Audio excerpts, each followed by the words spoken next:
கொஞ்சம் செழிச்சு கிடக்கும் திமிரா 10 வருஷம் பக்கம் இருந்தும் பார்த்ததில்லடி நானும். அந்த ராஜ கதவை திறந்தா பல ரகசியமும் தெரிஞ்சா பத்தியம் கிடந்த மாப்பிள்ள பையனும் பைத்தியமாக வேணும். அடி தூக்கி இருக்கும் அழகு அவன் தூக்கம் கெடுத்து போகும். அடி பாக்கி இருக்கும் அழகு உசிர் பாதி வாங்கி போகும். தான தந்தான தந்தானே தான தந்தான தந்தானே தான தந்தான தந்தானே தான தந்தான தந்தானே. அடி பஞ்சு மெத்தையில ஒரு பந்தயம் நடக்குமே. அந்த பந்தய முடிவிலே அட ரெண்டுமே ஜெயிக்குமே. கும்மியடி பொன்னி கும்மியடி குடி கொலவையும் போட்டு கும்மியடி.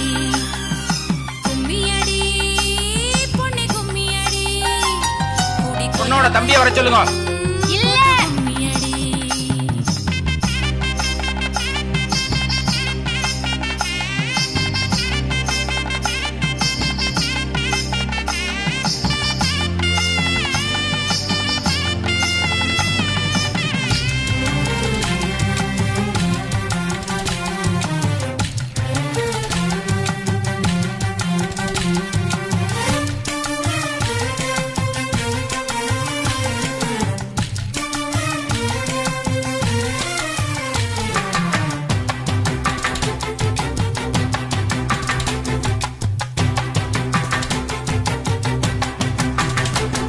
ஒரு பொண்ணுக்குள்ளது செருக்கு அடி ஆணுக்குள்ளது முறுக்கு.